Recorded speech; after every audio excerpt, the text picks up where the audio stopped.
Python has variety of built-in string function. So these function can be used with string type in Python. Okay. So in today's tutorial, we are going to discuss few string functions. String dot capitalize function, string dot center function, string dot count function, string dot ends with, string dot starts with, and string dot expand tabs. Now let's get started with our today's video. First, we will target string dot capitalize function. Let me take one simple string, that is coding news today. So what string dot capitalize function does, it returns the copy of the string with its first character capitalized and the rest of the letters are in lower case. Okay, let me take s1 str dot capitalize. If you run the program, so you will see the first character of the string is capitalized, right? Okay, always remember it will capitalize only first character of the string. Okay, now let's see what is string dot center function. So string dot center function returns a new centered string of the specified length which is padded with the specified characters, right? So the default character is space. Okay, let's see how it works. For example, we want to put some space from left and right on this string, so we can use string.center function. So I'll be taking as 2 str.center 25, and as a white space you can consider a dot should be added from left and right. Okay, so if I print as 2, so you will see dot on left and right side of this string. Okay, if you're in the program, you see we have dotted here, right? Left and right. And what is this 25? It means length of str. So you will see that it is 17, right? So 25 minus 17, which means 8. So 8 space will be distributed on both side, left and right, means 4 space on left and 4 space on right. Okay, if I add 6 more space and make it 31, which means 2 more spaces from left and right would be added, right? If you're in the program, so we will have 3 more spaces on left and right both. Okay, this is how it works. Now let's see how string dot count function works. It actually searches the specified substring in the given string and returns an integer indicating occurrences of the substring. Okay, so as 3 str dot count, and I say O, right? So I want to count O in entire string, right? So it will return me the number of times it exists in this string, right? If I run the program, so it will show you it is exist 2 times in this string. Okay, if I want to count any specific word, how many times news comes in this string, so you will see it will always 1, right? Coding news today.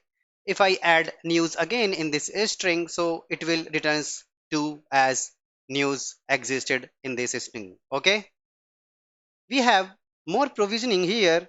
If you want to specify the range of the indexes in the entire string and you want to count how many times these words exist in the string, so it will also tell you, right? I want to start index from 2, I want to reach up to 10th index, right?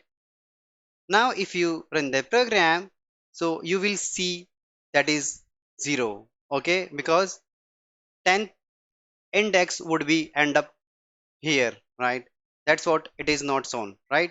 If I make it 20, it will be shown now as 1. Okay, so this is how it works. You can also define from which range you want to count your characters or words.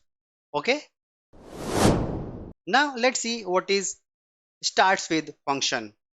Starts with function returns true if string starts with a specified suffix, otherwise it returns false. Okay, this string starts with, okay, if I run the program, so it will say true. Yes, it started with coding. If I make it wrong, then it will return you false, right? It is not started with this particular word. We can also use range here, right, from which index you want to check. Okay, 1 to 5, I want to check whether od, this particular word, is there with the string or not, but within this range, right? If you run the program, so you will get true, right? Because od is just started with first index, right? 1. Okay, if I make co, so then it will tell you false. If you make it 0, now it will show you true. Okay, you see. Next method we have, that is endswith. It is same as string, but it will check the suffix from the end. Okay, right? So if I run the program, so it will tell you that is s5, s5. So it will return you the false because co is not presented at the end. If I make it news 0 to 5, so it will tell you it is still false because we have a specified range. If you remove the range, it will return you true.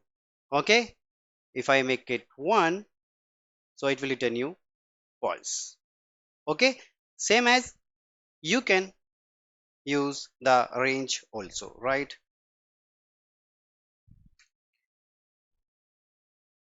Okay, it is true, it is in the range.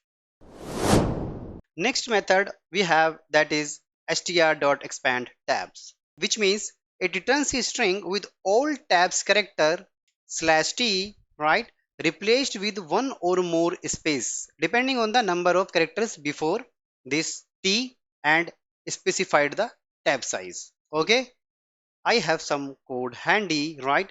So here we have some string text hello, okay, which will first print this string, okay, this value, and then it will use expand tabs, right? Okay, we have not specified anything here. We are specified just use 2 tabs, 4 tabs, and 10 tabs, right? So when you're in the program, so you will see, so each t will contain 4 character space, right? In the first we have 4 character space, right, in between each characters, right? Second, we are saying expand tabs, which means it will add white space. By default 8 character it will add, right, between each character. 8 characters white space it will add. Okay, in the second line it will add 2 characters, right? In the fourth statement it will add 4 characters, right, which is equals to this statement, right? And lastly it will add 10 characters between each character. Okay, so this is how expand tabs work.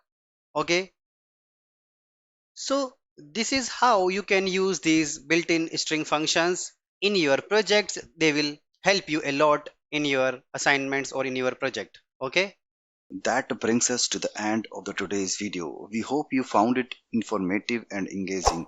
Don't forget to subscribe to our channel for more exciting content on all things tech related. Thanks for watching, and we will see you in the next video.